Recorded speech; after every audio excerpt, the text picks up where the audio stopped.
Good morning and welcome to AABN's 247th weekly webinar. Since its inception in June 2020 during the COVID-19 lockdowns, the AABN webinar series, organized in partnership with the AABN Entrepreneur Network, Alma Mater, and industry institutions, has grown into a vibrant platform for aspiring entrepreneurs. Over the years, these sessions have provided real-life examples of career paths, opportunities to connect with peers, and the inspiration to chart a path forward even in uncertain times. Our mission remains clear to help aspiring entrepreneurs visualize possibilities, identify resources, and understand the logistics of building sustainable ventures. We are delighted to continue this journey with you today. We take this moment to sincerely appreciate Mr. Suresh Mariasalam for his continued support and guidance, which has been instrumental in sustaining and enriching this initiative. Today, we are honored to host Mr. Avinaash Diraviyam, Managing Trustee of Climate Resilience and Sustainability Initiatives, CRSI. Mr. Diraviyam is a development professional specializing in climate adaptation, agricultural sustainability, and community-based resilience in semi-arid regions of South Asia. With extensive experience in project development across Tamil Nadu's water-stressed river basins, he has led initiatives integrating ecosystem-based adaptation and nature-based solutions to strengthen rural livelihoods. His participatory approach bridges scientific knowledge with indigenous farming practices, making his work especially impactful in regions like the Gundar River lower basin. This morning, he will share his insights on climate change from vulnerability to resilience, advancing adaptive strategies for a sustainable tomorrow. We are privileged to have him with us, and I invite you all to join me in extending a very warm welcome to Mr. Avinaash Diraviyam. Thank you, and over to you, Mr. Avinaash.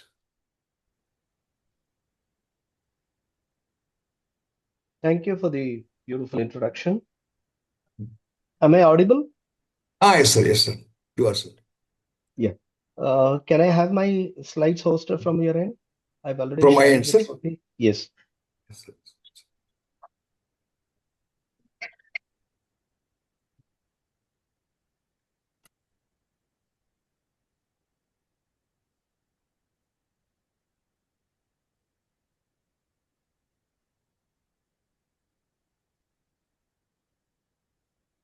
Meanwhile, I would Yes, like sir. to extend my thanks.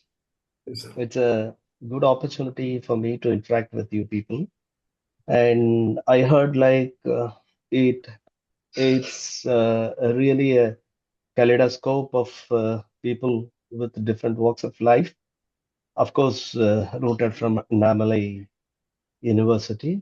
And I'm happy to share that I was also a product of Annamalai University. I had done my diploma in industrial pollution and control in 95. And then I had done my master's in social work through distance mode uh, in the first batch when Annamalai University introduced MSW.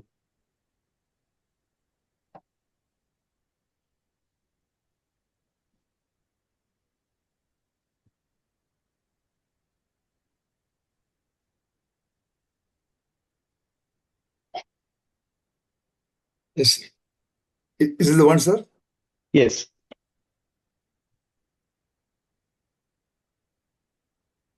Yes, sir.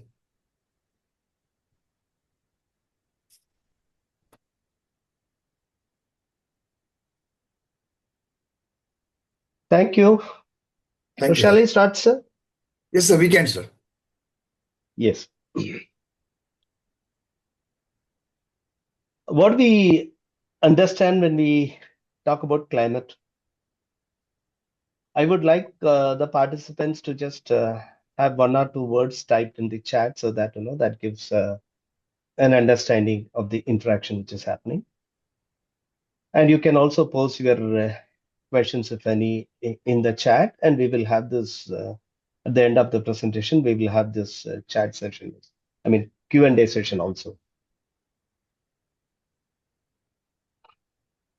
See, climate is most of the time abused. The word is abused or ill understood. It's not correctly understood. Climate and weather. These are the two key terms. To make it very simple, uh, climate refers to a long-term happening, maybe like 3 decades or so. Whereas weather is a short-term pattern that we are seeing it. When we say, usually we used to say that seasons. When we say season, like few months, we talk about the climate variables like the temperature, the precipitation, that is rain, wind speed, the combination of all these variables, that create local weather conditions. So weather over a longer period is measured and it is averaged, and that gives a pattern which is called as climate, to put it very simply. And the impact of climate change is felt by everyone, and global warming is the key term, the buzzword, rather sometimes the word which actually threatened us in terms of our future livelihood and existence. Sir, am I audible? Yes, sir. Yes, sir. Okay, Thank fine. you. Yes. Yeah. So from this point of view, when we look at it, climate has a lot of impacts in every walk of our life. It affects our infrastructure. It affects our production systems.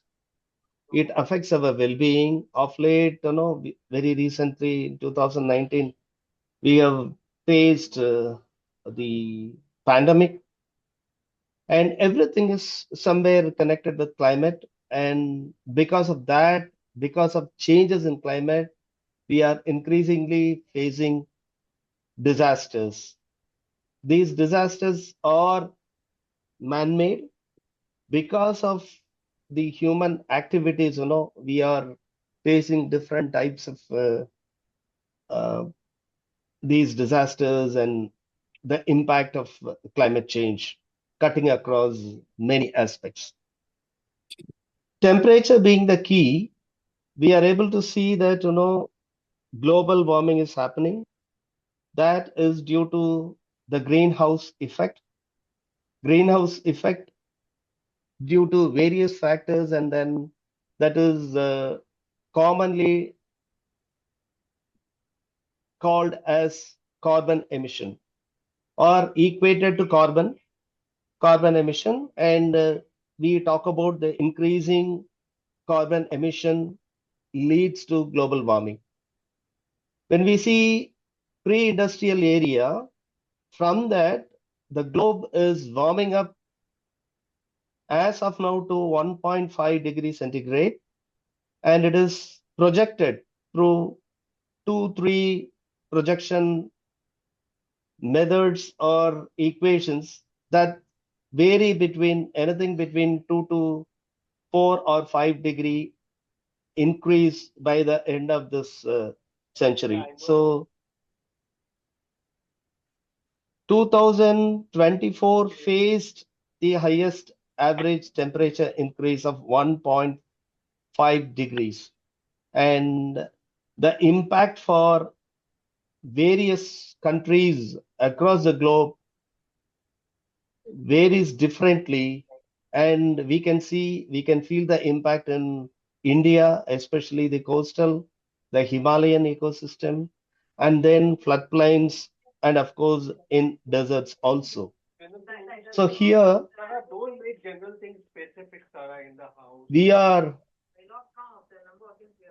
here we are like trying to understand how climate changes along with vulnerability, they causes great impact on life and livelihood of people. And the focus is towards Tamil Nadu, and very especially in the semi-dry region of Gundaru watershed region. So I would just keep this geography at the back of my mind and addressing the entire issue from ecosystem-based adaptation under nature-based solutions. So next.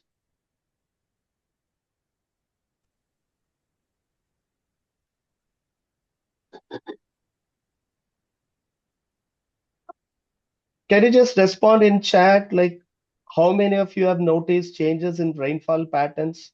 If you say like what sort of patterns, temperature extremes or water availability in your region over past decade?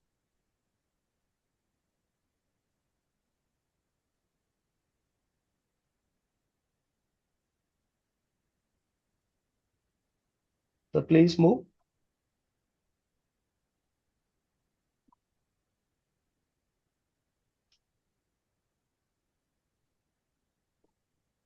Global climate signals, now it is said 1.1 degree centigrade, but we have already crossed 1.5 degree centigrade. And it is estimated that by 2040, it will be something like 1.5 to 2 degree. It may increase. For your information, the average annual commitment in reducing the emission, I mean CO2, committed by countries across the globe, what we could achieve is only 15% of the commitment, 15% of the commitment, which means we may not be able to have the impact in reducing the global warming. India has already faced an increase of 0.6 degree centigrade, whereas by 2024-25, we have already crossed 1.5 degree centigrade across the country. So what is its impact? The impacts results in extreme weather events. When we say extreme weather events, as I said earlier, the temperature may vary, the precipitation may vary, the speed of the air, the wind, that may vary. Because of these variations, in a very shorter duration, you would say like the frequency will be higher, or even in a single happening of this event, the intensity must be very heavy. For example, we had very recently viewed what happened in Tuticorin district, which recorded very high rainfall. And then in Srivai everything was flooded, and the train Tiruchendur to Chennai Express got stranded at the Srivai railway station. So those pictures we can recall in our mind. Next slide.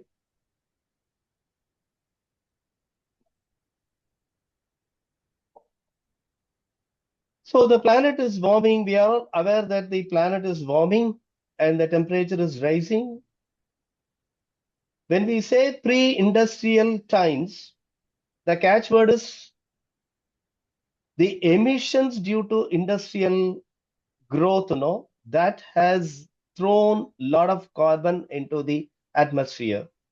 Because of that, the natural reflection of the heat, the excess heat by the earth, by way of IR radiation, gets totally reflected inside because of the layer which is formed in the atmosphere due to greenhouse gases, which result in global warming.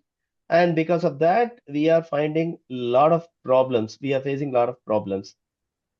And Tamil Nadu government has come out with a very special mission called Tamil Nadu Climate Change Mission, which is under the Environment Department, where they have a specialized special purpose vehicle by name TNGCC, Tamil Nadu Green Climate Company, where I had an opportunity to consult for the department. And this TNGCC hosts all the 4 key missions of government of Tamil Nadu which is by name Tamil Nadu Green Tamil Nadu Mission, Tamil Nadu Climate Change Mission, Tamil Nadu Wetland Mission, and then Tamil Nadu Coastal Mission. Unlike the central government has about 9 missions, state government has 4 key missions, and then these are focusing towards um, preventing, reducing the impact of global warming and maintaining the ecosystem, protecting our various ecosystems. Next, please.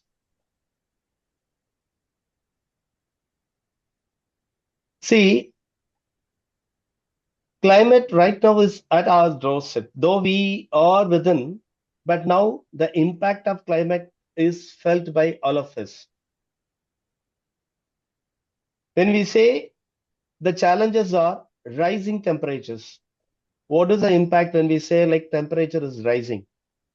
So what is the average temperature? Even now we are facing, even in February, we are facing the heat.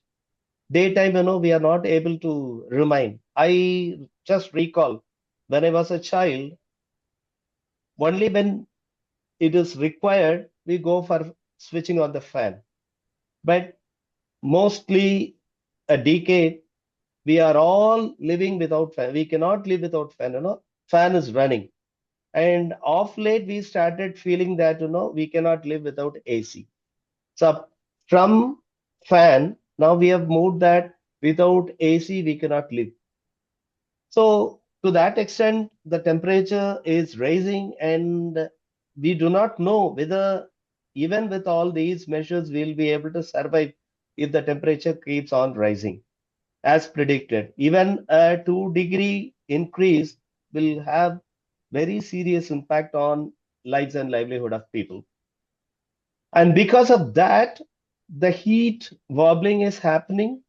Because of that, you can see like the rainfall patterns do vary. We know that the convention currents which are happening, and from the sea surface and water surface, we know that water evaporates, and then the relative humidity varies.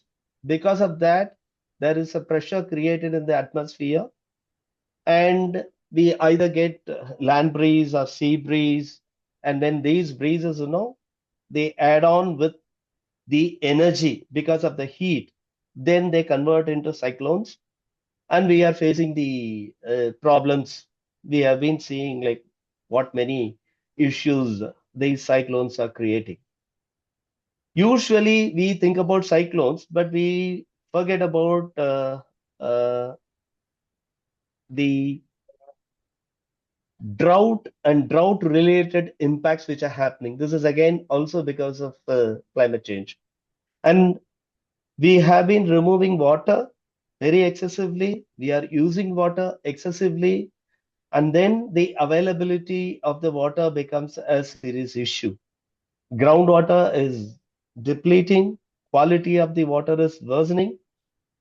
In coastal areas, when groundwater is depleted, then automatically sea ingress and other salinization issues, they do come up. So I was also mentioning about the desertification and uh, the intensity of the crop failures, intensity of the temperature is felt both in land as well as in other regions like Himalayan regions, where the glacier and other frozen ice, they start melting and creating a lot of issues. So how do we now look at it from the perspective of the region, Tamil Nadu, very especially this dry land area? We need to understand the key term vulnerability. So when we say we or the community is vulnerable, there are 3 key terminologies, that is exposure, sensitivity, and adaptive capacity. These 3 variables they form the framework of the vulnerability assessments. So exposure refers to the physical presence in climate affected areas. So if we look at this dry region in Gundar, most of the people living in Karyapati, Aruppukkottai, Tiruchuli, Narikudi, and then in Ramnad, Kamudi, Kadaladi, and in Tuticorin you have Vilatikulam, Pudur, and these area, the heat impact is very much. When we travel in April, May, even from March, mid of March, we can see like everything is dry and you can feel the heat wave. You can feel the hot air blowing right into your face. So people living in those areas are exposed to the vulnerability, exposed to the impact of heat. Sensitivity, this is the degree to which the system is affected. So it is both the animate and inanimate. When we say like human beings, aged people, younger children, when they are exposed to such hot weather, then they suffer morbidity and ultimately, like, some people die, leading to mortality due to heat. That is why state government has declared heat also as a health issue very recently. And it is notified and that is also treated as a disease. But it is, technically speaking, it is not a disease. This is a physical uh, problem that we are facing. And since it is declared as a medical issue, then special treatment and everything is being given under the health department. And the third most important is the adaptive capacity. That means the ability to adjust. So people's capacity to adjust to the impact of climate change, especially the heat, the weather conditions, the intensive rain, and other secondary impacts. So these things affect. So now, like, international bodies are coming out with very many projects which specialize on creating and standardizing certain systems which can help in measuring vulnerability and come out with adaptive measures which can be adapted by individuals, groups, communities, and the country per se. Next slide. So in Tamil Nadu, it has a greater impact causing crop failures and in it also have the traditional crop calendars, which are no more reliable. When we say traditional crop calendars, what I am right now facing when I work with the community is that they would say, sir, we are waiting for the rain to come. Usually by mid of September, August, between August to September, we used to start planting. Now the initial rain delays and then they have to wait for. So a waiting of 2 weeks or 3 weeks will have a serious impact in the terminal period of the cropping season. So Ramnad, you can see a lot of paddy is being cultivated, and the duration of the crops, maybe you say like 120 days. And initially, if the rain is delayed, and then at the end during December, the rain is short, or that at the end you don't get a sufficient rain, then the crops totally fail.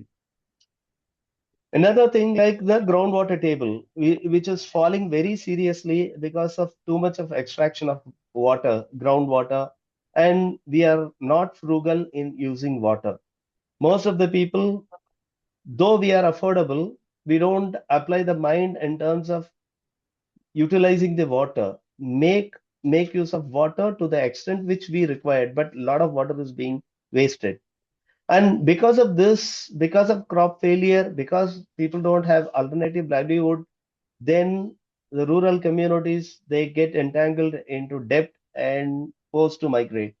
And these geography, most of the younger generation, they migrate to cities for their jobs. Even today, if you go, people would be on a daily basis migrating to nearby cities for other than agriculture jobs in order to manage their livelihood. Next slide, please.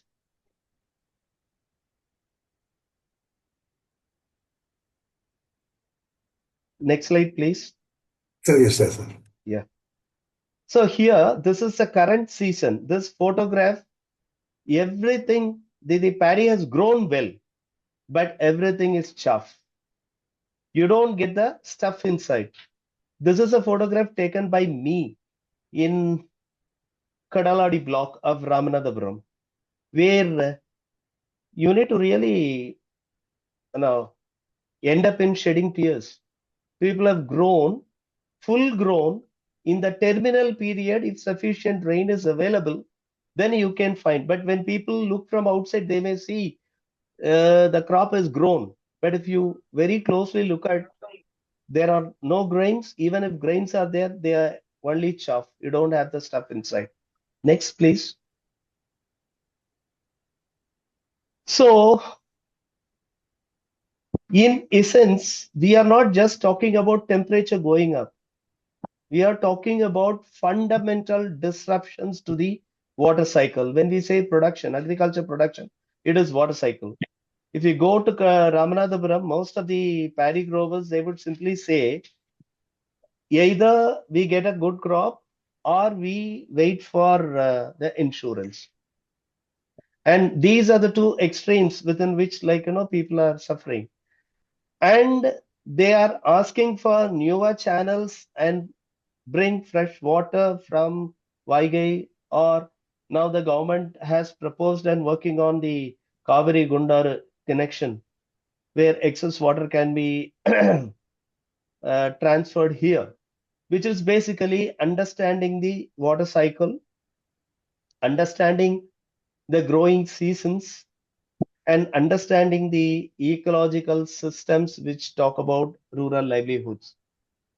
But there is a serious question which has to be answered by everyone, reflected by everyone. The land mass was the same even before. Maybe now, like, we are facing the impact of climate change. Whatever it was raining, it is raining the same. To everyone's information, the rain which is received in these dry areas are the same, and even slightly 20 to 30 units higher than the normal average which is happening. Then you will have a serious question, like, if that is the case, like, why that people are suffering, why they are not able to cultivate. But the real issue is the frequency and the intensity of the rain. When you say during a cropping period, in a cropping season, you need to have widespread availability of the water. Now, the rainy days or wet days are becoming lesser and lesser, whereas number of days it rains got reduced, whereas in a single day, the intensity is very high. It pours down something like that, where you cannot store the water, or water just rushes away. So this is what I meant when we need to understand what happens in the water cycle. And it has a serious impact. The running of the water, the surface water, and the issue of percolation of the water into the ground to recharge the water tables. Next slide, please.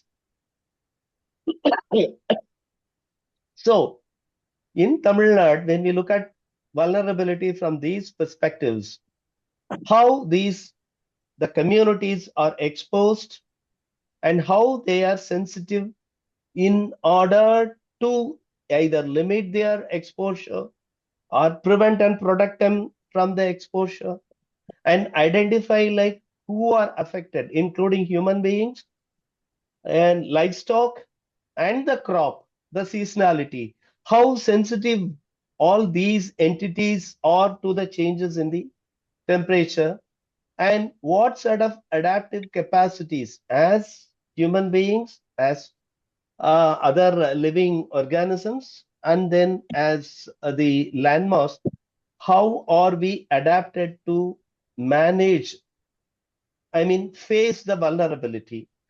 GIZ from German, they have supported many projects in Northeast as well as right here in southern India, where in North they were supporting, they were assessing the vulnerability with focus on agriculture and horticulture. And in that particular project, CAFRE, they were trying to understand the patterns and vagaries of climate that is impacting.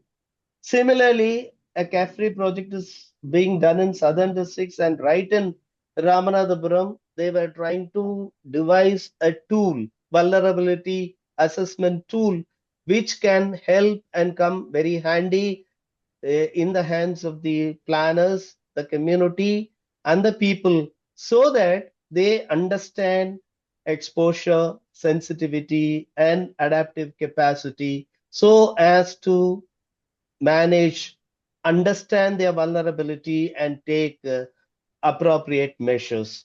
Next.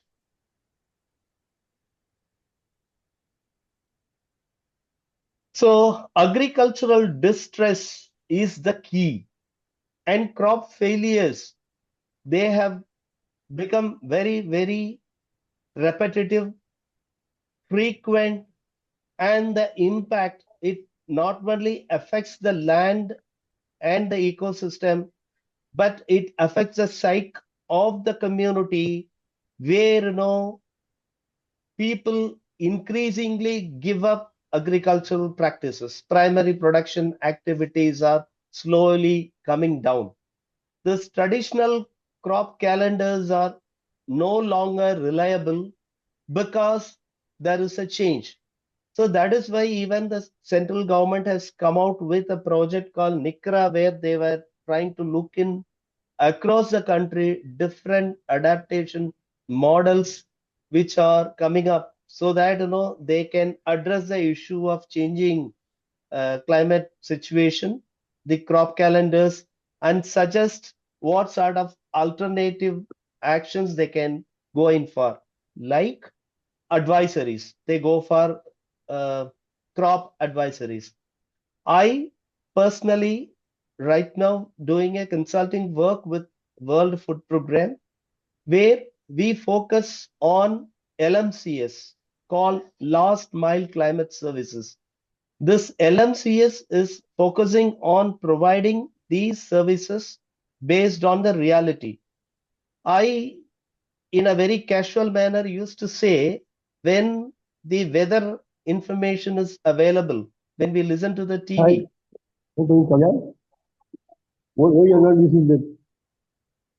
when we see the TV, pardon, is it an alert for me?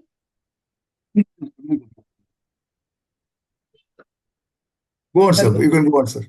please. Okay, thank you. So, um, when we see like in Ramanathapuram, you will get rain here and there. So if there is rain in RS Mangalam, it may not rain really in Kamudi. So that message is nowhere relevant or useful to the community you are living in Kamudi.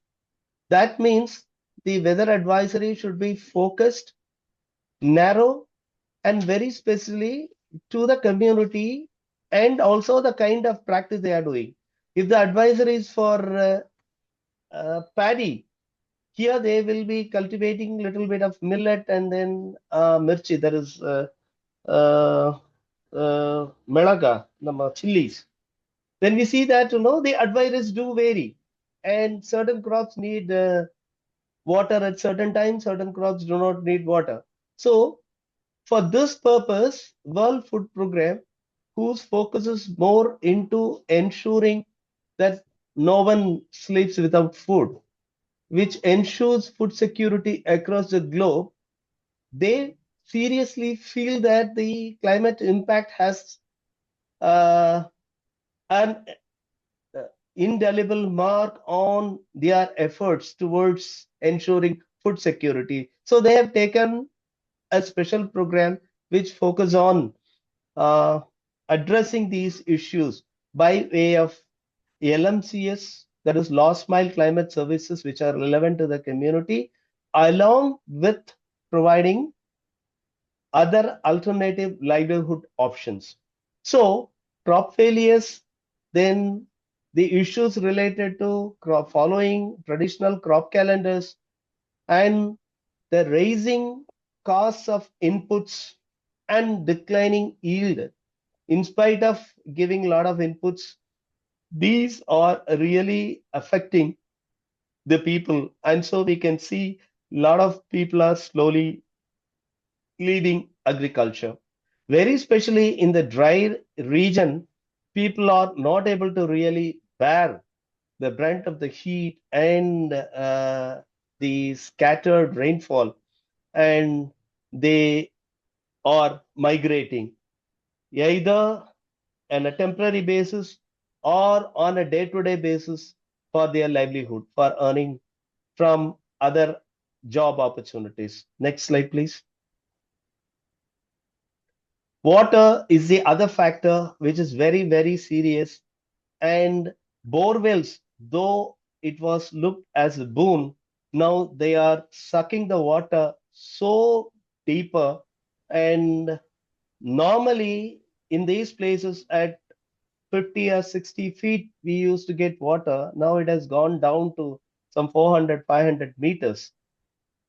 And we can see how the water bodies, traditional water bodies, are silted. They are connected with very many issues, including wildlife conflicts like wild boar, increasing deer, and other animals which actually prey on the crops which are being raised by the community in the dry season. And there are a lot of competition for the available little water. Next slide, please. So livelihood has become a serious issue because of which people are into debts and forced migration. And one important dimension is gender dimension, very especially women, and they are facing the heat because they are looking into the household, and all these assets which are available, they are actually challenged because of the vagaries of climate.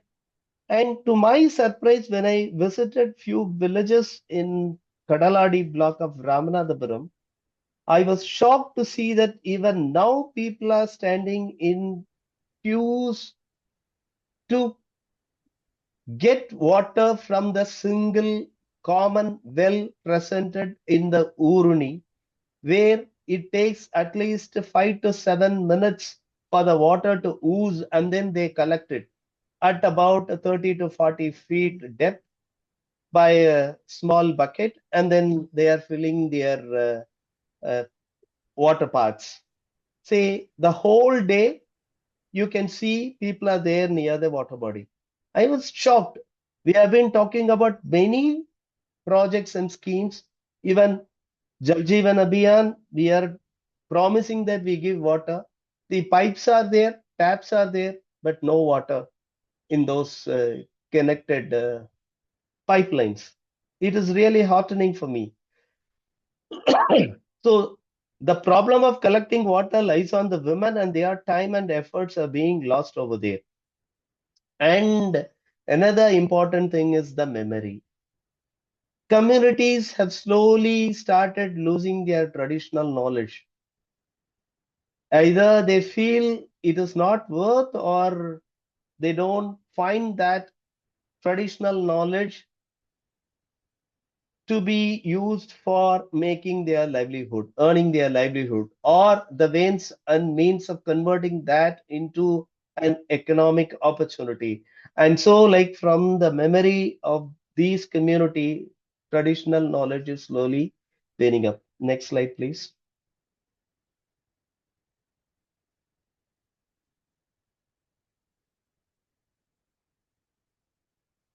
Social and institutional dimension. As development practitioners, we have been looking into what actually causes these issues. The previous one, the institutional, yes.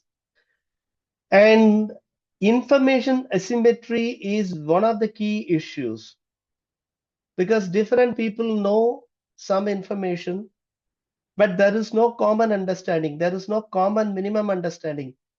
That is why recent years we can increasingly find unrest in the youth in the rural areas. That is one category, and the youth in urban and semi-urban area in another category. The reason for their unrest varies from the rural youth as well as under the urban youth.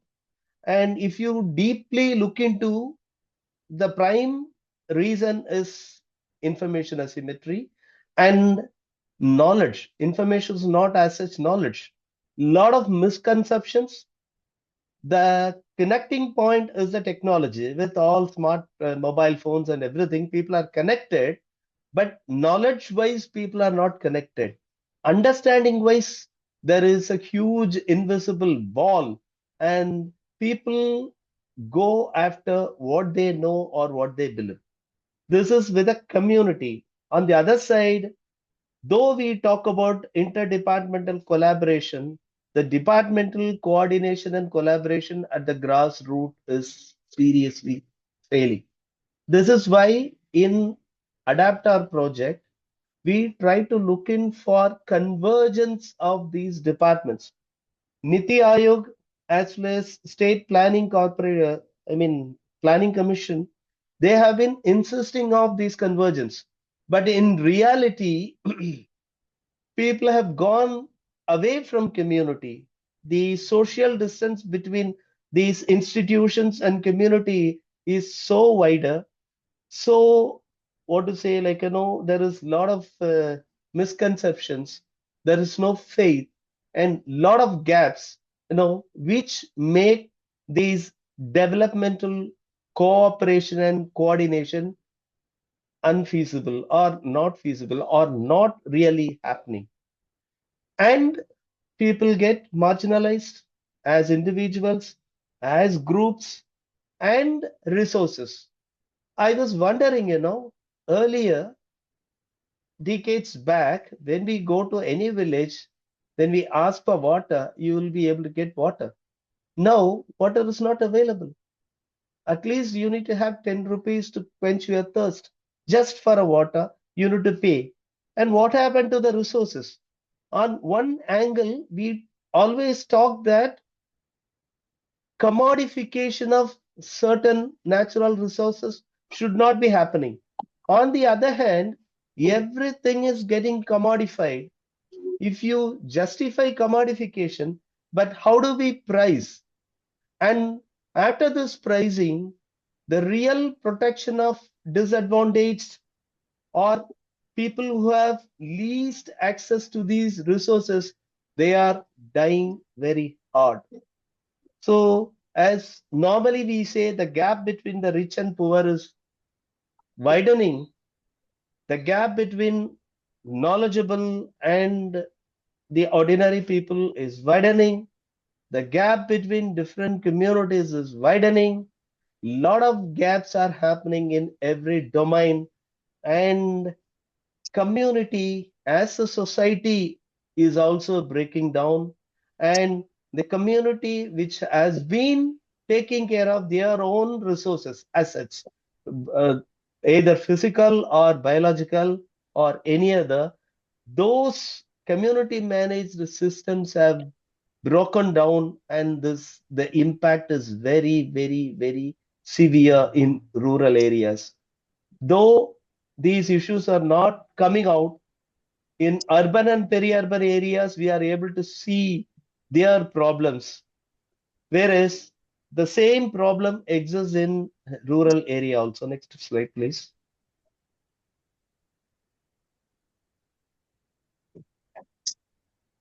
So, where do you see the climate risks most acutely?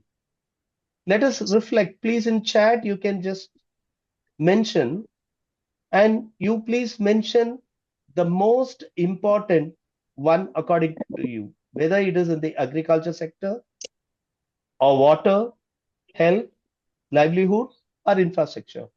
Please mention which is relevant to you and mention which you feel it is most important. Next slide, please.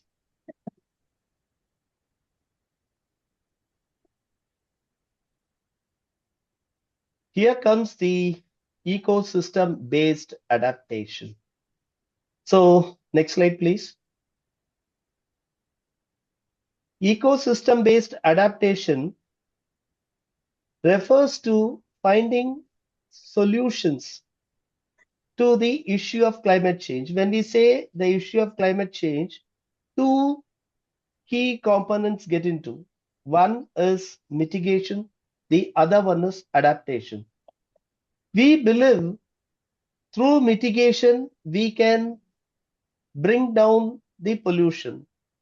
Sorry, mainly the carbon.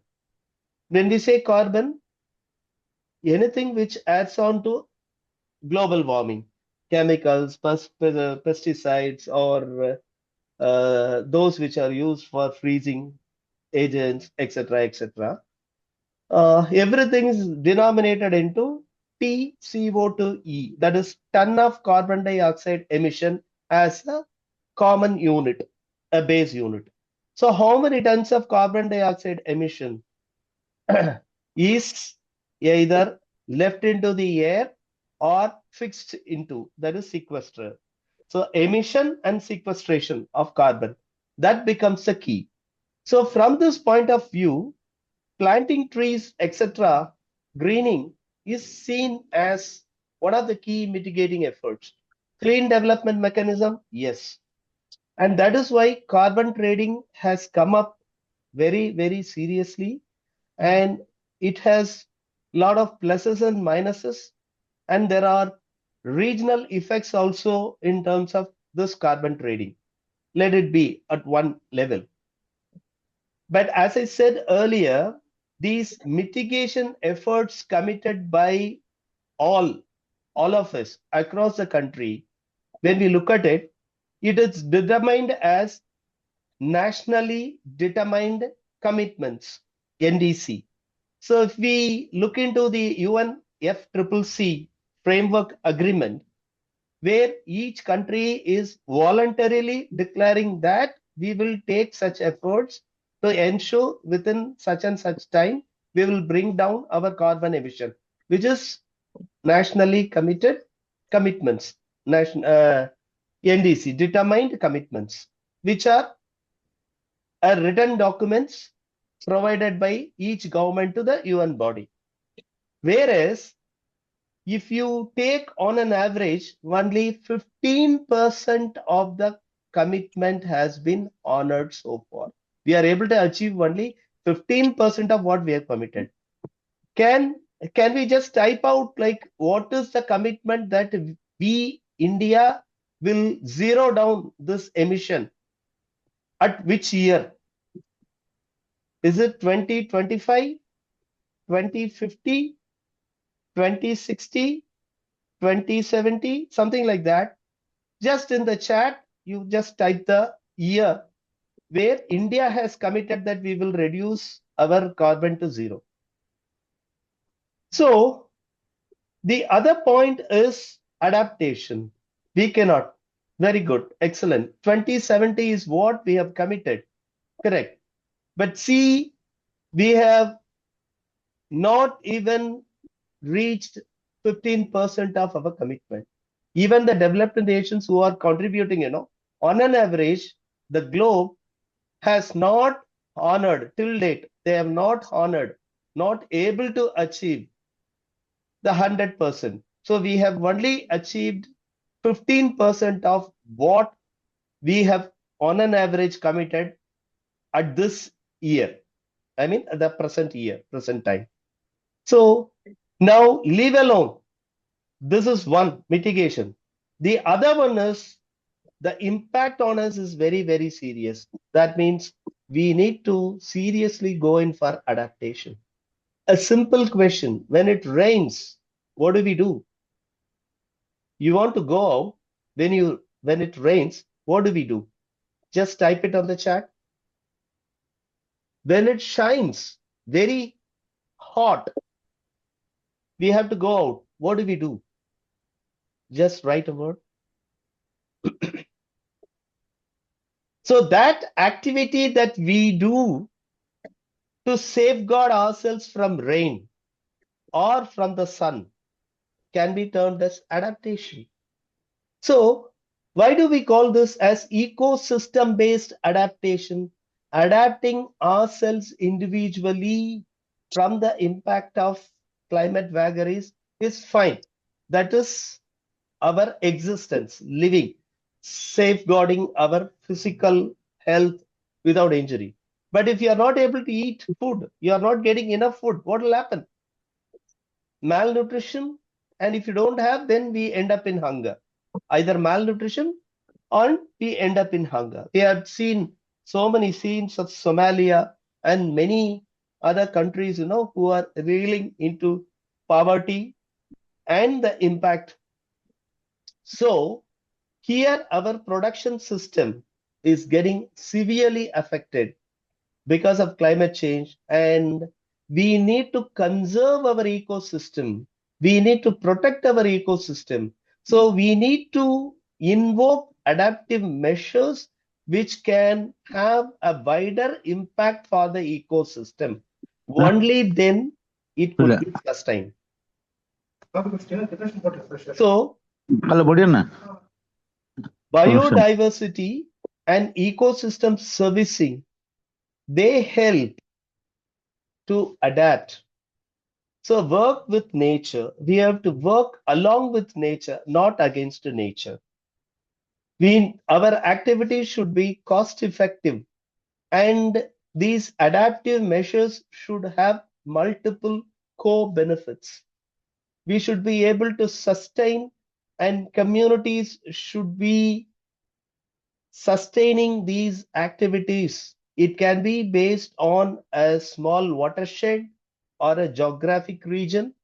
That is where the tools like vulnerability assessment tools can be used in localized planning and bringing community at the center and making them understand, accept, and take up these adaptive measures, not only at their personal and group level, but at their ecosystem level, so that the currently blocked ecosystem services can be renewed. The ecosystem can gain its resilience capacity, that is, bounce back to normalcy kind of capacity. Otherwise, we are going to choke the earth. Next slide, please.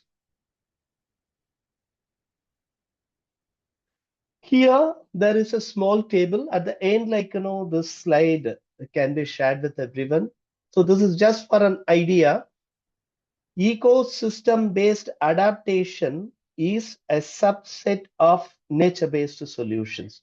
So nature-based solutions are wider, whereas inside which you have specific and narrowed down adaptation measures which are based on nature, which have ecosystem as a criteria.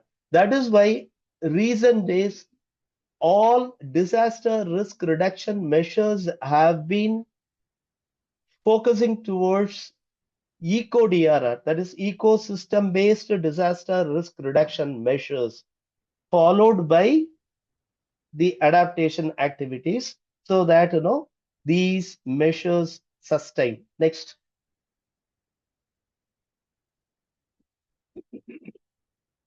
So in Tamil Nadu, what do? We have to restore the water bodies, tanks. Remember long back, when I was a student, I heard like in Madurai, there was one advertisement in the bus stand saying that காணவில்லை காணவில்லை காணவில்லை இந்த இடத்தில் இருந்த குளத்தை காணவில்லை. We used to get to know immediate நம்ம அந்த வடிவேலோட ஒரு ஜோக்கு தான், இந்த இடத்துல இருந்த கிணறு காணும் ஐயா, நான் வாங்கின கிணற காணும் அப்படின்னு சொல்லுவாங்க. அந்த joke we can really recall. Beyond the joke, the serious issue. All these natural resources, natural water bodies, natural structures which were present, they have started vanishing. So desilting, strengthening them, and recharging the groundwater becomes an important ecosystem-based adaptation. And agroforestry. And this is really heartening. When I go to these farms in Kamudi, Kadaladi, or Karyapatti, I ask people whether they are planting trees in their farmland. They say no, no, no, no. See, I remember when I was a child in villages, in the dry land, we will have the something called mangal. That is like with mud, we will have the borders raised and we will have this xerophytic plants like kalli, chapati kalli, and other things will be placed. And இப்போ China when we talk about dragon fruits, and these dragon fruits are fetching good prices, people are thinking of adapting just for making money, not looking like how far that was useful to our agroclimatic zone, and why have we forgotten all these traditional practices. So integrating the trees into the farm, and there are different trees and different ways you can do it, and you can adapt, which can really augment not only the income but also the soil quality and increase the soil organic carbon so that the quality of the soil can be improved. Next slide, please.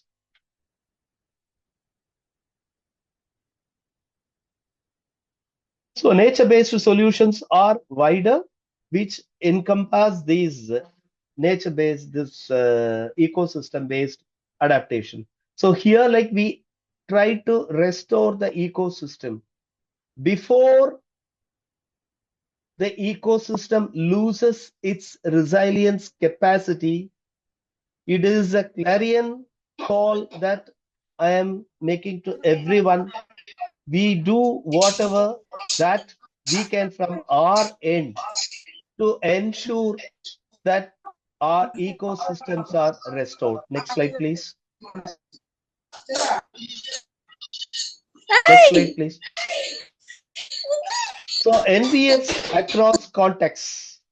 It is not only the rural area, the urban area also we are facing problems where green corridors are required, smaller wetlands are required, sponge parks are required, and the government of Tamil Nadu is coming with a lot of sponge parks within Chennai, so that Greater Chennai, so that like the impact of heat waves can be addressed in the coming days. And in rural, very especially the coastal area, mangroves are very, very essential. The importance of mangrove were realized during this post-tsunami, after tsunami, and the need for shelter belts in common lands. And in agriculture, the need for moving towards natural farming and increasing the biodiversity of the landscape, especially the pollinators, so that cropping is better. Because of pollinators, uh, the cropping can improve. Because of heavy fertilizer and pesticides, we have killed all these pollinators, and that has a severe impact in production. Next slide, please. So in Gundar Basin, roughly 3,700 square kilometer area, which covers actually full Gundar river means that it covers Madurai, parts of Madurai, and then parts of Sivangai, and the side down the line like Virudhunagar, Ramanathan, and down. And see, the average rainfall is anything between 800 to 900 millimeter, something around 747 or some on an average. And predominantly it is rural and agriculture dependent. Paddy is cultivated for your information in one season. Then Tanjavur granary belt, the Ramanathapuram Ramanathapuram's paddy production is higher. It is very surprising. Production for one season, not total, one season, a single season's production is higher than the Tanjavur area. So to that extent, paddy is being grown, and crops like groundnut, cotton, pulses, etc. They are the primary crops of these region. Next, please. Though cotton is grown, but the demand for cotton is very high in the industrial sector, whereas our production is lesser. In Tamil Nadu, in general, wider, the practices for cotton production is lesser compared to other places where BT cotton has occupied many of the northern states, and the productivity is very high also. There is a separate debate on whether we need to go for genetically engineered crops or not. So this gives the map of the Gondar region. Next slide, please. So erratic monsoon, frequent droughts, flash floods, intense rainfall. I was surprised one day people were holding rope to cross the small channel right here in near Karyapatti, that is Kalkurichi. I had using ropes, people were trying helped to cross because of flash flooding. And soil degradation from continuous monocropping, this is a very serious issue. And groundwater depletion, over extraction, etc. And recharge, it's a big question mark. And bore wells, going deeper and deeper and increasing day by day. And then the common tank systems. And most of these tank systems, I'm really, really worried. For example, if you take the drainage system is being built in Karyapatti. It is not completed. But where does this waste water, I mean the water, municipal water will be let in? You wait and watch. It will be let into any of the fresh water body. I don't know whether there is a serious policy in preventing. It is really heartening that those Virudhunagar cities, entire waste, I mean the sludges and all the municipal waste goes into the water body nearby, which is Kullu Sandai Reservoir. And there is a ETP which is not properly functioning. I myself physically visited to validate, and I had given a report to the district collector. So this is the state of affairs. And after that, I came to know most of the STPs across the Tamil Nadu are not properly functioning. So that is the problem. And in semi-arid area right now, these challenges are to be seriously addressed in order to increase the livelihood base of the community. Please, next slide.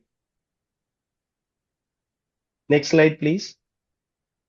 And the first line of defense is that we start with adding organic matter to the soil through compost and green manure, following mulching and other moisture retention activities, and reduce tillage, which people fail to understand and do.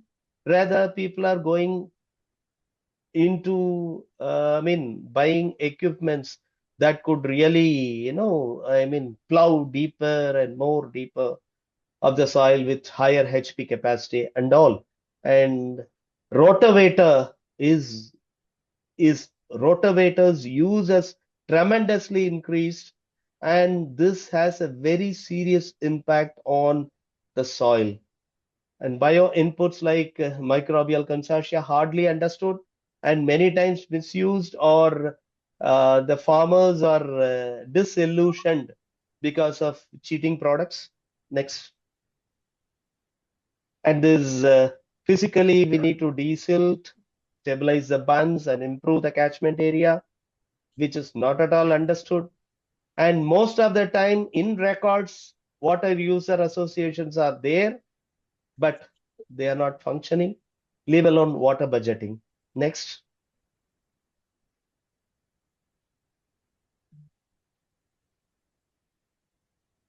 a village tank. Next. Water channels, and we can see how the bunds are, whether they are really there. When it rains heavily, what will happen? And is there a proper drainage? It's a big question. Next. How the structures remain, water inlet structures, how they remain. Next. So on a positive note, like what do we do? What are the levers?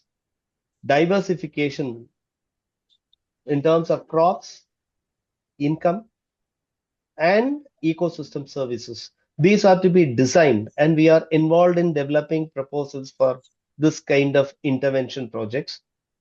Risk sharing, like how community and what sort of institutional mechanisms are there. So these have totally broken down. Community role, it's a big question now. Like, why should I do? How would I do? These questions are popping up everywhere. And regarding governance, basin level planning, though it is done and the participation is eluding, though it is recorded. So the institutional mechanisms are to be very seriously addressed, and the governance has to happen. And all these mechanisms should validate, include, assess traditional practices which were earlier maintaining the system. In the name of science and technology, we cannot be just excluding the traditional knowledge. So there needs to be validation of traditional knowledge along with scientific principles and others. Next, please. Community-based adaptations should improve where it is not done to the community. I'm sorry, like most of our developmental interventions are as we are giving. So it is to the communities. No, it is by the communities. And most of the time people used to say like, we need to provide a lot of awareness. It is not giving awareness. Awareness has to be induced in the people. Like they should be aware of. You cannot make someone aware. You facilitate. They have to, awareness has to happen within them. So participatory risk assessments involving people have to happen with a focus on women, youth, marginalized communities, and we need to build the social capital along with institutions. Next. Why we need to include the inclusion, very especially women, youth, and marginalized community, because of their role. They should not be undermined. Their burden has to be reduced. The trust by youth. Of late, youth have a lot of interest on climate. They started planting trees. They started conserving traditional variety of seeds and all. But to what extent these activities which are happening hither and there, no, they collect together as a mass to bring in a change. That remains as a question where we need to design appropriate programs for that and make the marginalized and least represented and vulnerable people at the core of such intervention projects. Next.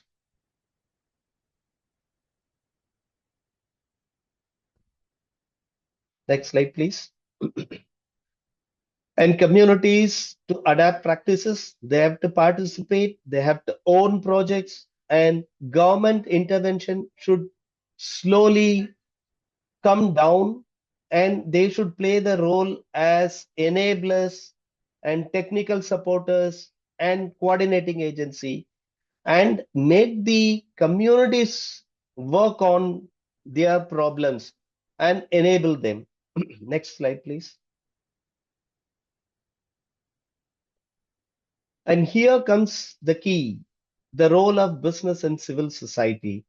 So business, they have a lot of opportunities to invest, mentor, create value chains, and also have their businesses. I can give a number of examples. Very recently, tender is being called for removing invasive alien species and convert them into biochar, and these biochar can be added back to the soil and improve the quality of these dry lands. So-called these dry lands, nature can be really changed, and there are technological solutions available where business houses can definitely intervene, and civil societies should facilitate and advocate and focus on generating evidences and proof. For example, city dwellers, they can demand for organic vegetables. They can demand for organic food. They can demand for very specific, fresh kind of food and other material, where you would see the rural communities will feel comfortable and they will be ready to produce and share. So these value chains can be built in, which has business opportunities, which can be called as green businesses or green interventions. Next slide, please.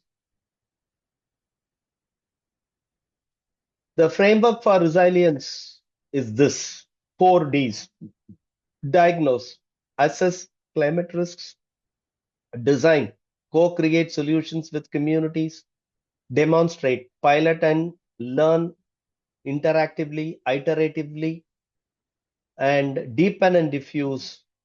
The issue of scales and sustenance, comes into play here. Next, please. So what can AABN network can do? What are the opportunities available? You can facilitate climate resilient knowledge exchanges by already you're doing right now. There could be a specific network or venture which can go into developing web-based, online-based knowledge hubs and exchange of these information which are much more workable. Now that we sensible people come together, attend such web exchanges, and we are learning, but try to give it a solid, actionable plans, which themselves can either turn into a knowledge platform, a kind of idea to technology incubation, and develop a green community where the focus could be on moving towards a greener future.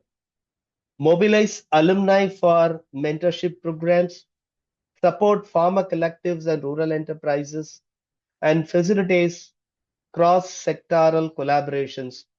And of course, advocacy and policy engagement, we need to push it based on our own experience and our own context. And you can offer to adapt villages where pilot projects are being designed from the Gundar Basin. Next, what business can we do? Climate-proof supply chains, invest in watershed resilience, develop climate-resilient value chains, innovation and technology development. These are the promising areas. Next, each of us has a sphere of influence.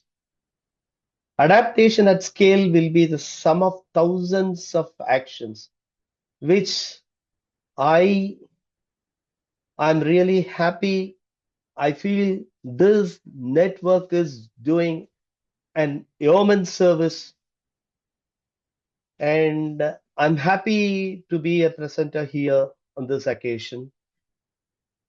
A general question I leave it here for everyone: will we be victims or architects of resilience? Let's reflect.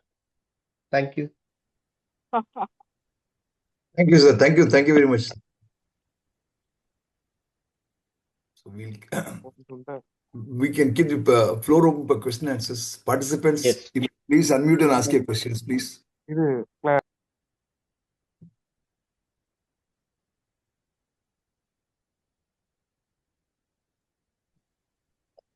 Shall I? Participants, please unmute and ask questions. Shall I? Please go on, sir. Damani sir, please go on. Hello. Thank you, Mr. Avinash, for a wonderful lecture. I have one basic question, actually. Probably this may not be correct, actually, here, but anyway. See, I understand from your lecture that Earth is a closed system with respect to water. And the global warming increases the temperature and makes water more into a phase changed form, that is a vapor. And this again makes more ice to melt and come back as water. So somehow there is a balance in this particular thing. Where is the problem actually? The climate ultimately is a statistical data which is getting affected slightly because of this global warming, as you told. But with respect to water issue, something is going and something is coming back from that side. Is the problem mainly because mostly it is going as unused water to the ocean and becomes not available for the human beings? If it is so, if we make proper methodology to channelize those water useful for human being, will solve the issue rather than maintaining this global warming, is the question. Thank you so much, sir. A very, very valid question. In your answer, your question itself, you have the answer planted. So I'll just explain it a bit. See, it is a cycle. Water is a cycle, but it is not a single cycle. You have multiple cycles, multiple pathways, right?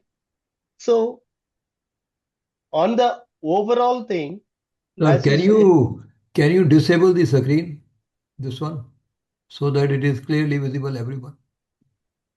You can share screen, no, unshare. Yeah. Thank you very much. yeah. So, Very good. so the point is, at what scale, at what scale, and at what level? So certain cycles, suppose you say like, there is a surface water and that surface water is available only to some season, sometime. And naturally, due to convention current, you get the rain there. If you totally fill the structure with cement and everything, of course, like you bore and take the water, and your purpose of availing the water is there. That is done, your requirement. But the surface water had lot of role to play in the soil, the nature of the soil and the biodiversity in the soil and those kind of things, which we have sidelined.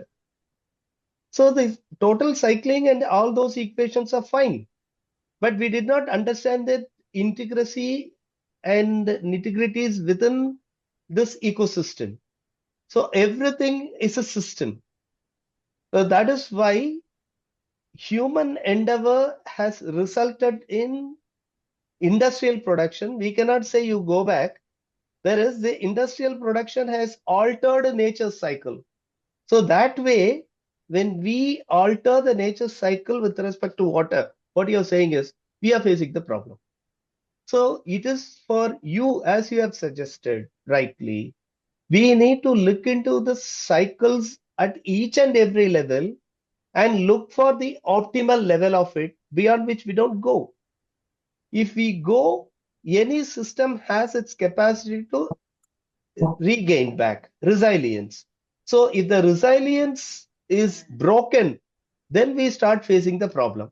Now you think of if all the water which is saved as the ice melts, then the ocean will increase. So the smaller countries and smaller island countries, no, they will be totally wiped out.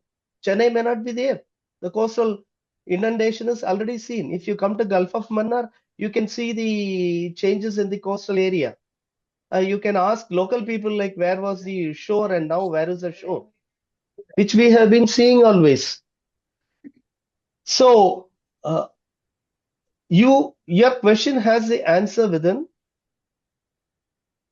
and it is for us to, whenever we intervene with natural resources, whether it is water, land, or anything, we need to optimally utilize.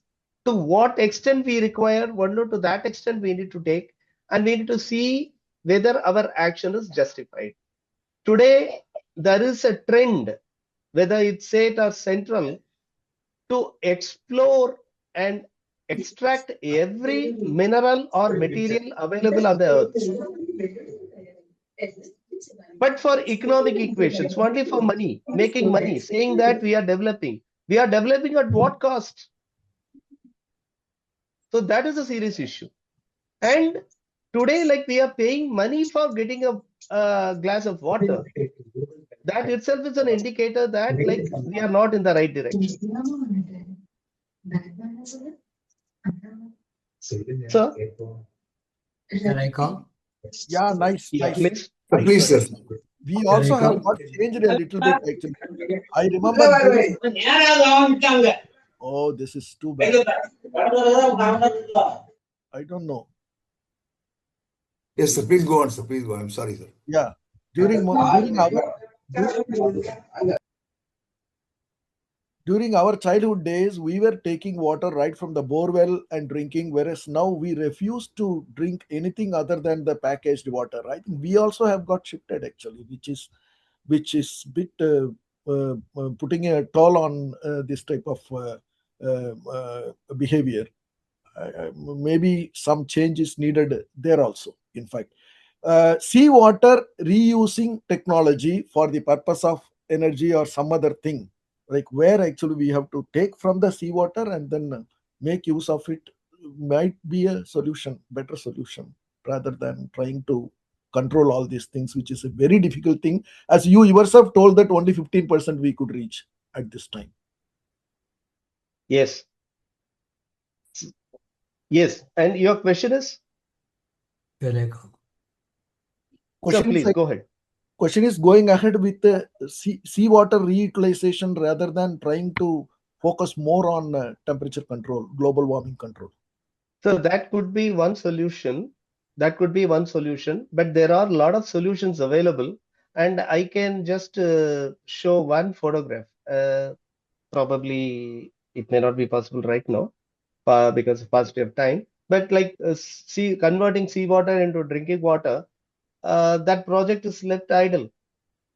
The only structures, infrastructures are just remaining there, like remnants of any uh, old structures.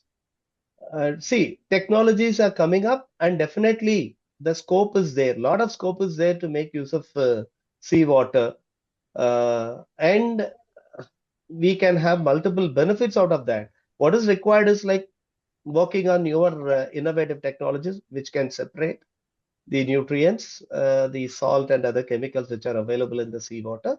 At the same time, like we will be able to get drinking water out of it. Like IIT has come out with very many such methodologies. It can be membrane technologies, it can be with distillation technologies, it can be even now trying to extract water from the air. So many such new technologies coming up.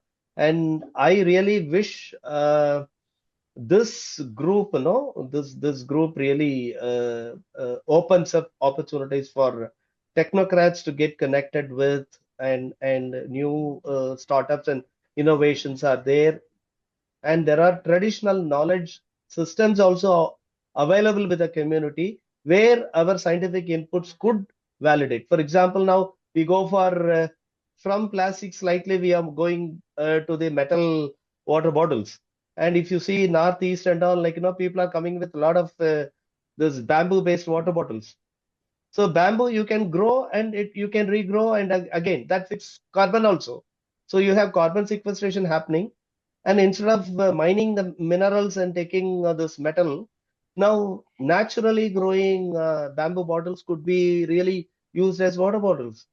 So it all calls for technology, as sir you rightly pointed out, extracting water from seawater, drinking water from seawater. Lot of such technologies, scope is there for technologies which we can work. Thank you. Thank you, sir. Can I come, Gopi? Yes, sir. Please go on, sir. Please go on, sir. Yeah. Yeah, you see, Avinash, excellent talk.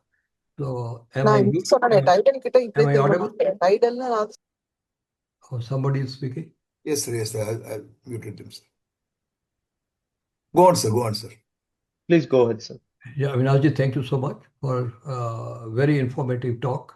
You know, I stay close to Delhi. When I was child, the population used to be just 2 million in Delhi. And now it is, more than 2 crore. And all the drainage and all the sewer, that is the only source, Yamuna water. It goes to the Yamuna. And the inflow is decreasing day by day. Inflow is same, maximum. This is one problem. And the second problem is because of the global warming, the ice, it used to be, a layer of ice, what used to be there in Himalayas, Himalayan region. Yeah. it is now decreasing. And because of that, the inflow of water, the water melting, it is reducing day by day. And the third problem is we are unable to make now more dams because of the NGO resistance. They don't allow us to make any dams, because of it need lot of land and lot of infrastructure is needed, and the local population has to be shifted also. And now last almost 20-25 years, you have seen now dams are not there. So because the one purpose was generation, the other purpose was the storage of water. That has reduced day by day, and the consumption is increasing and the storage is reducing, and with the population also, and the water is polluted more, and then the recharging systems are not functional in most of the times. Whatever recharging we are doing, this is just a showpieces. You must have noticed this. The technology, what people have very less knowledge. So and putting the slotted pipes in the various classification of soil, people don't have any knowledge.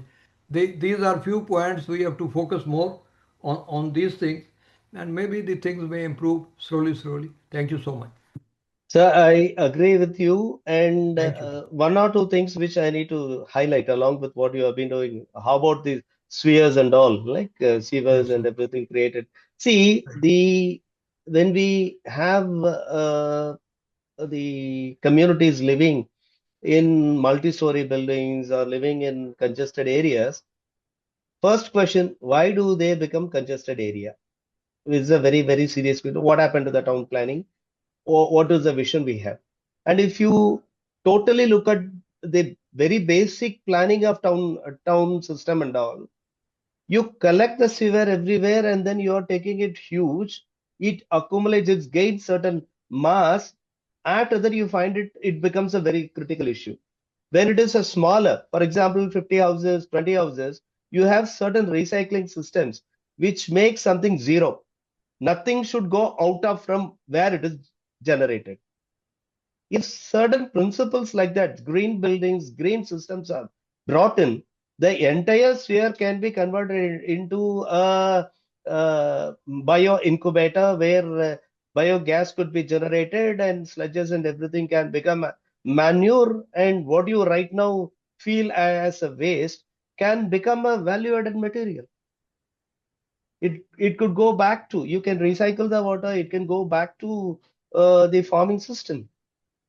And some these kind of developments, in the name of within quotes development, we have broken many natural systems and we have created certain artificial system without understanding its deeper problems, and we have started creating trouble for ourselves.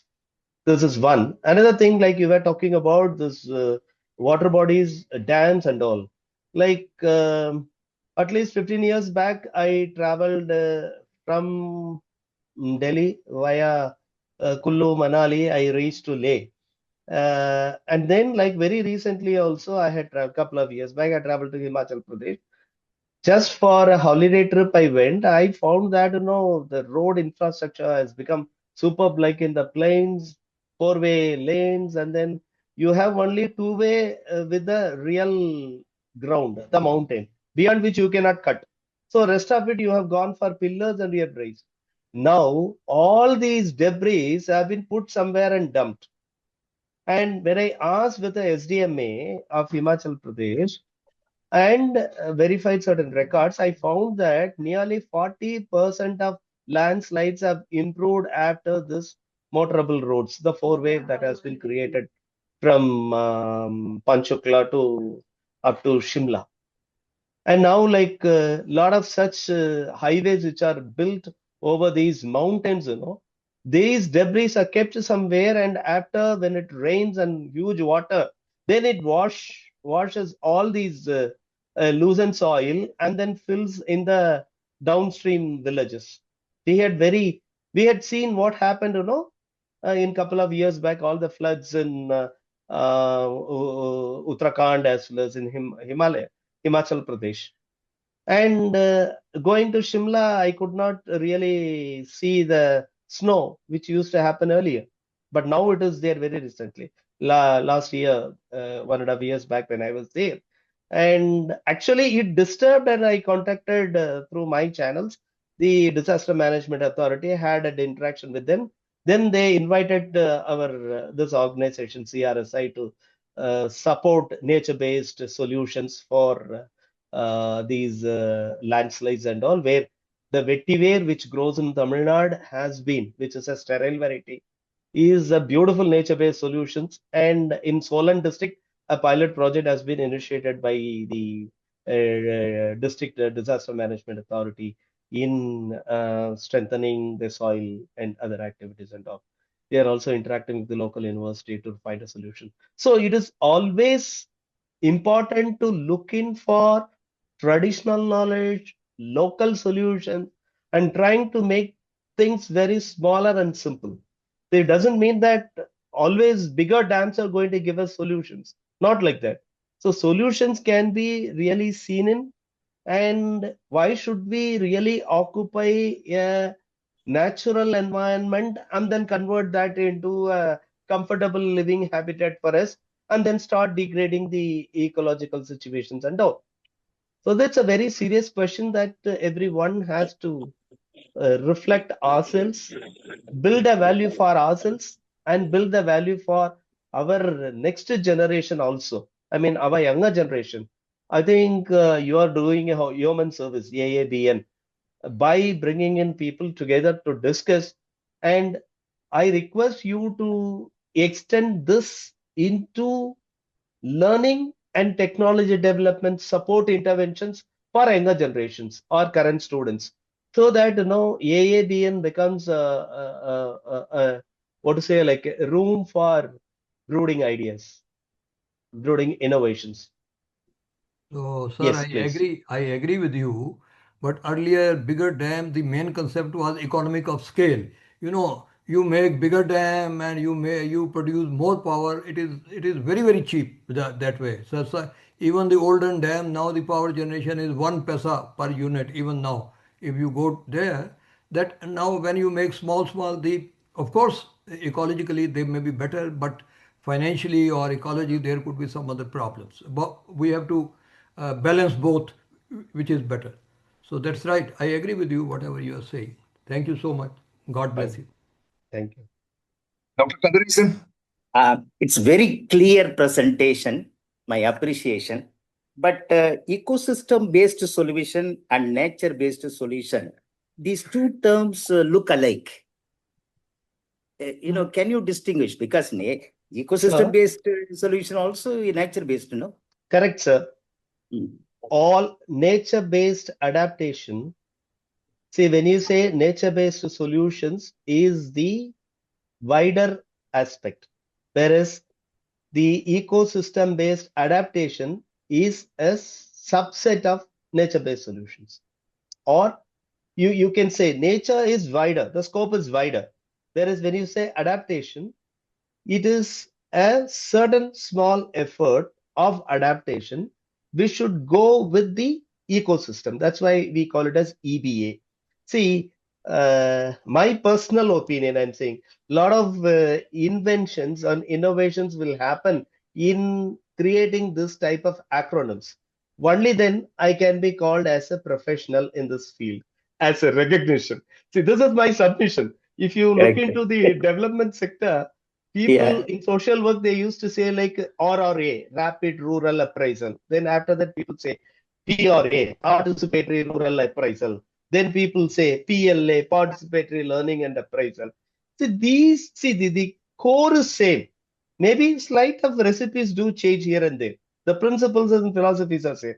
So when we say nature-based solution, any solution using nature that goes along with nature and which does not disturb the nature can be called. It is wider. It's universal. Whereas inside which you have a subset, which you called as adaptation, that is ecosystem-based adaptation. Nature wider. In nature, you have different ecosystems. Okay, that ecosystem become a subset of nature. And then within this ecosystem, you are going for either mitigation or adaptation. Mitigation is defined in one way. Adaptation is actually mitigation is prevention.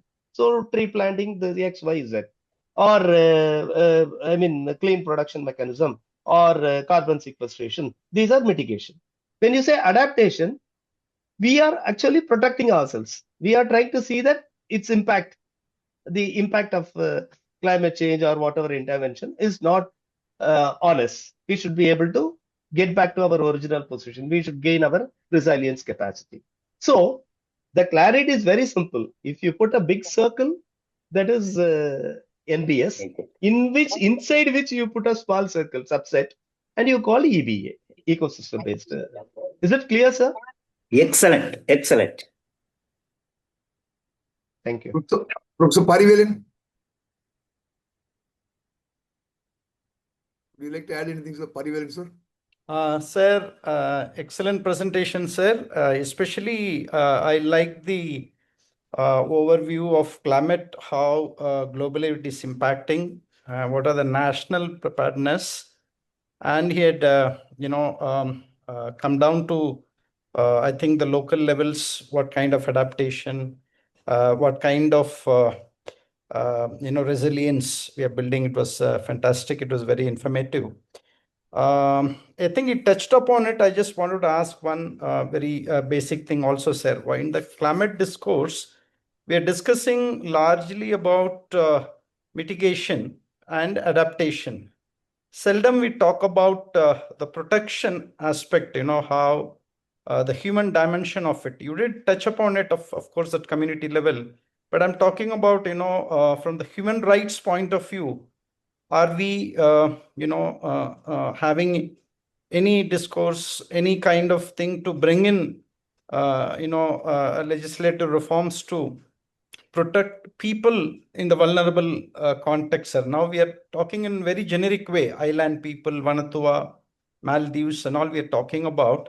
But we are not talking about our own coastal communities on a daily basis, that they are being affected, displaced, their livelihoods being lost.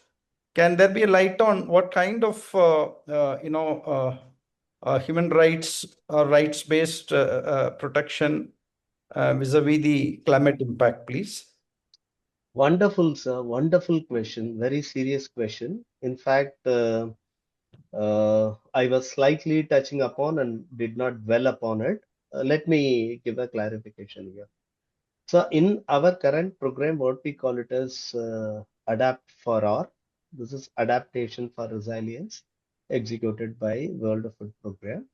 We have a principle called CBPP, that is Community-Based Participatory Planning. If you look into the international conventions, they provide a framework for governments to come out with either adapt the common international design or code, or to innovate with the framework, because most of them, they provide frameworks. And like forest policy have changed, and in forest now we say like a local community rights are to be taken care of. In common property lands, you will know like the way of right is available. Even today, if you look into the farms, farms are separated only by smaller bunds, typical farms where you don't have any building construction or anything. So you have a way of right to reach to the other farms. But the moment like they slowly, the land use pattern changes, then you start putting a fence. Once you put a fence, then I lose my way of right to travel to other parcel of land. In terms of, I'm talking in terms of agriculture. Today, the same thing is happening when a lot of people come and buy the land in Kamudi and Gadaladi, even in Virudhunagar, I'm finding the solar plants. So for solar plants, they buy these lands, they fence, and then you find like people's right to way by walking or crossing other lands, that is totally, negated. These problems are happening. And you were pointing to the coastal community. In Tamil Nadu, government is coming with a huge project, TN Shore, which is costing around 1,600 and uh, well, 65 or 45 some crores of rupees for the project, where the role of community is there, and they go in for making micro plans of how they will take care of their ecosystem, very specially by protecting these marshlands, the coastal area with mangroves. And communities are part of it, and government and community make a partnership, and funds are being transferred to the local communities directly for executing this kind of projects. Your question is still valid. Your question is valid, saying that uh, certain legislations, if required, can be made in this effect. See, there is one dilemma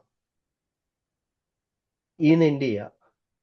That's one side, we are talking about all these kind of protection, support, human rights, values, etc. On the other hand, we are opening up most of the laws. I mean, diluting the laws in terms of industrial expansion or mineral exploration or any other XYZ commercial activities. So where do we strike a balance? This is a serious question. And the voice of community always represented by a third party. Rather, voices should come from the community and we people can enable. So I could only partially answer your question. Rest of it is all about empowering community to raise their voice and get represented in ensuring their livelihoods, their ecosystem values, and of course their the identity. Next question, please. Dr. Shivakumar, would you like to add something? Dr. Shivakumar?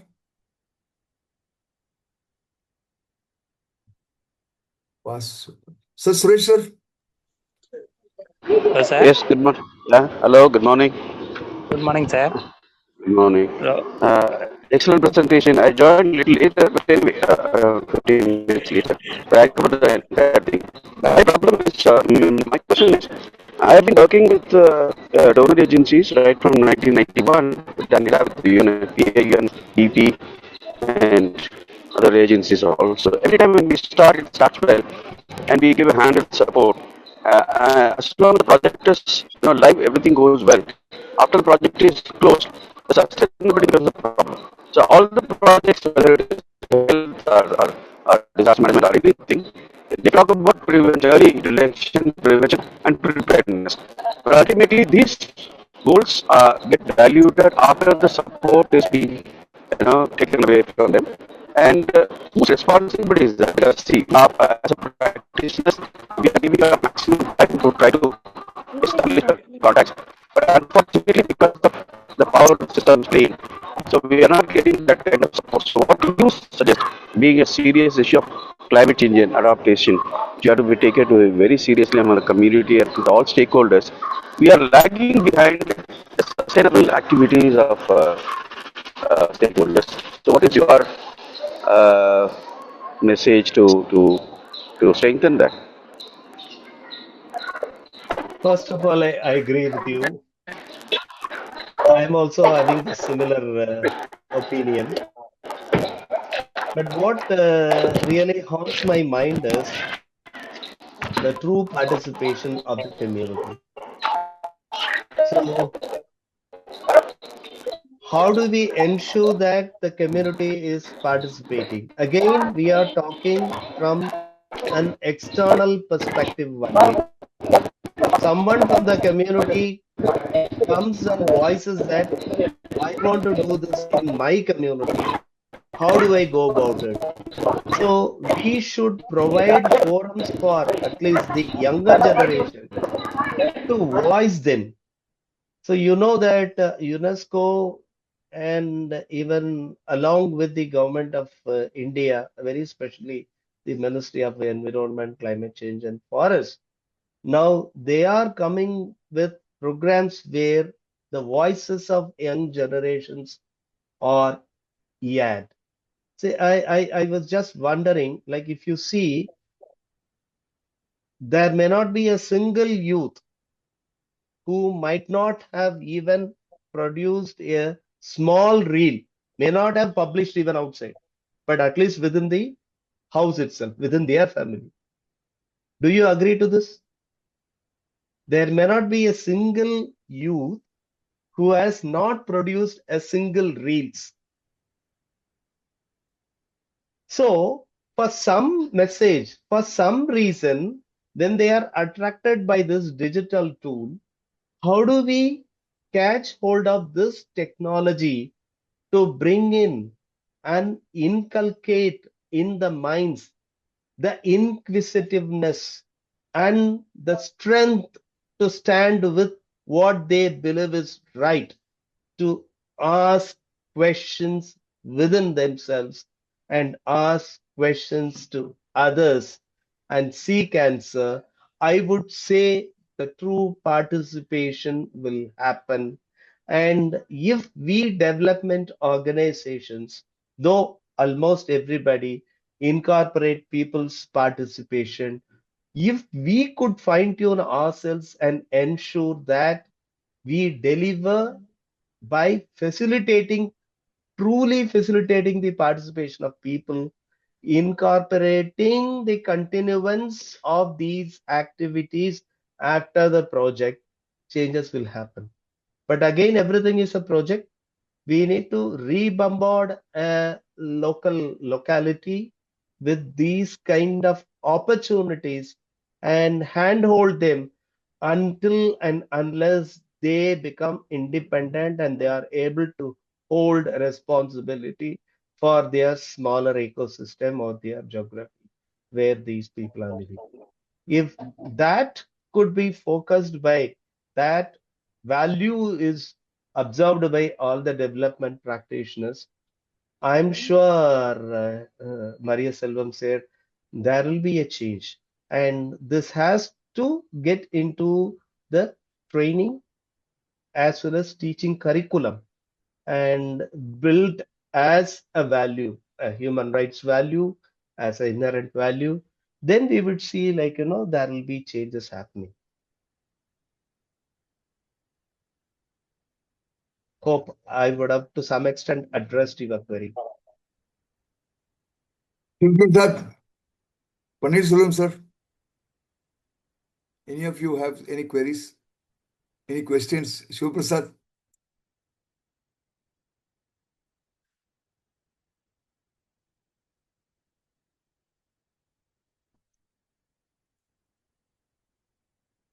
Paneer Selvam, sir. Do you have a question? Anyone else has a question? You may please unmute and ask. Shiv Kumar.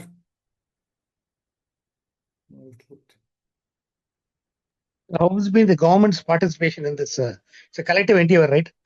Yes, sir. Major, sir. Please go on, sir. In terms of the districts, how is the government's support to individuals? That is a movement.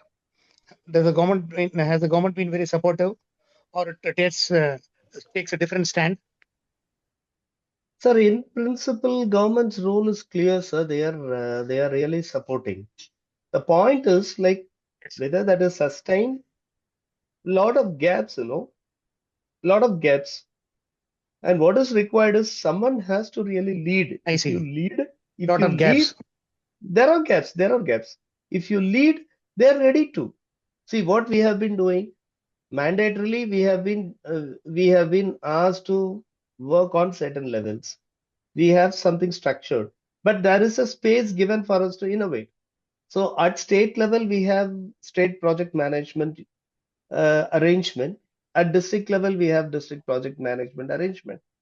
But at the block level, we don't know. But we have, in the course of working with the community, we found if such a thing at the block level is there, then block level nodal offices are brought into it or identified by the department, then the working will be good. Immediately, the collector accepts that, and then the committee is being formed and things can start moving in. See, it is a question. See, this is again both an art as well as a reality in terms of available human resource for doing an activity. So we need to factor these things into the proposal development. If these are factored during the proposal development and professionally documented, like any industrial project, I'm sure, like, things will fall on track and we will be able to deliver it. So it's a question of management and the attitude and the approach of the and belief of the core professionals who are involved in such developmental programs. In principle, yes, people are supporting. Everybody from every department, they are ready to support. Thank you, sir. Thanks Yeah. for lending clarity. Thanks a lot. Welcome. Anyone else with a question? One last question we can take. Anybody else has a question? Sir, Paneer Selvam, sir. And I will have a question at the end Ah, to sure, you. sir. I'm in the team. Yeah, please, sir. I think we are done. Anandan, உங்களுக்கு ஏதாவது question இருக்கா ஆனந்தன்? கரூர். வணக்கம். Very nice. 40 years. So it is not encouraging. So at least you have come up. This has to go to the students' mind. So youngsters, that way we have to take it up. On that front only we need more hands and more funds, or even the acceptance of the government to go into the schools or the colleges. We are unable to go to the schools to tell about all these things because of so many political interventions. So this has to be there. And apart from that, this eastern coast now from Madras to Kanyakumari, we have to take a great look and then do something immediately on just like war footing. Otherwise, I think we will be in trouble. But people don't understand, and the government officials are not as you told. It is not as expected. That's what my experience for the past 20 years. Okay, sir, we will do it. We will form a committee or something like that, and let us share our new things and views, and then do something to the possible extent when in the local regions. Thank you. Thank you, sir. I just want to give a view. I just want to give a view. See, it is a question of whom and at what level and how we are approaching. I had the opportunity to work with secretaries at the state government at that level, now with officials in executing projects. I mean, both at policy level as well as at the practice level. I was also involved in curriculum development components areas with higher educational institutions. Now that I'm involved with multiple agencies in terms of project development. Now you see, like, the academicians would be interested in proposal writing for ICMR, DST, ICAR, or any other ICSSR, or any such kind of. And the government has also come down very clearly at school level. You have the school management committee. At college and higher education level, you have institutional management committee. They are actually looking for experts to join the committee of the concerned academic institute, whether it is school or college, and they are open for industrialists also to come and join. And they are making an opportunity for people to explore, connect, and do. as long as our intentions are correct and as long as our intentions are very clear. In principle, in practice also, it is right. There may be individuals who may not understand certain things or who may have certain vested interests, maybe the bottlenecks. And it is up to us to understand that and do the maneuvering, and we will be able to get the results. See, right now I have been discussing some ideas with Maria Selvam here. I've been with the ministry also, I've been with the planning commission at the state level as well as now with some sources with the central level. And what I have felt personally and validated my idea with multiple people is that we cannot be doing a simple voluntary kind of service. Any service has to be professional. As far as we are able to give a voluntary service, fine. Younger generations will be very, very enthusiastic doing something like you say, like 1 crore palm tree, palm seeds planting, fine. Tree planting, fine. But is there a continuity to those activities which will trace till that it grows and finally the results are achieved? That's a big question. So potential is there. We need to design systems. We need to design programs and projects which will meet the cost. That should also pay something to the person who is working, either as a voluntary contribution or as a recognition or as something like that. If that comes and slowly we develop that into a professional work and it becomes a career option, then the student's going to shine. That is why, I'm sorry, I'm taking few more minutes on this. That is why from ninth standard level, now we are thinking to develop a green curriculum, which means it is not yet another syllabus, which will converge whatever is happening in any of the boards of syllabuses and give them the practical exposure and connect it to all green type of intervention. You teach physics, that will be connected to green. What are the green principles? You teach chemistry, it will be connected. Biology, of course, it gets into environment. Mathematics, lifestyle, anything. So if we are able to show, yes, if you learn more the green way, you have opportunities to enter into green projects, you will have jobs. These jobs will not be too much deviating from your green career. And as engineer, as lawyer, or as doctor, or social or environmental professional, you can still pursue a green career pathway. If that we are able to give and show, then you would find without pressure, with all enthusiasm and interest, younger generation will dive into this. And there will be a sea change in their attitude. Now you think of like, why should we throw a small behavior thing? Whenever I go in the bus, I don't throw the ticket anywhere. It's a small bit of paper. It will be there, either in the pouch of my mobile or in my bag. When I get a peanut and I open it and see it, I will not throw it inside the bus. I'll put it in my bag or in my kerchief or somewhere and get back. I was surprised. My dad is no more. Once in a public program where myself and my dad were there, he was a teacher. He told, I learned one thing from my son. From then, like I never threw the waste which I generate. I at least put it in my bag until I get home or I come across a dustbin where I throw it. Do we do this? When Kalam was asked, when he was coming from Singapore and arriving in Chennai, he was asked why there like so much of people behave, they don't dust anything. Then he simply asked one question. When arriving in airport in Tamil Nadu, the same person is throwing the paper elsewhere. But he is there because they are fining. Is it because of the fine or how are we cultured? If we are truly cultured, then even here the same behavior has to continue, no?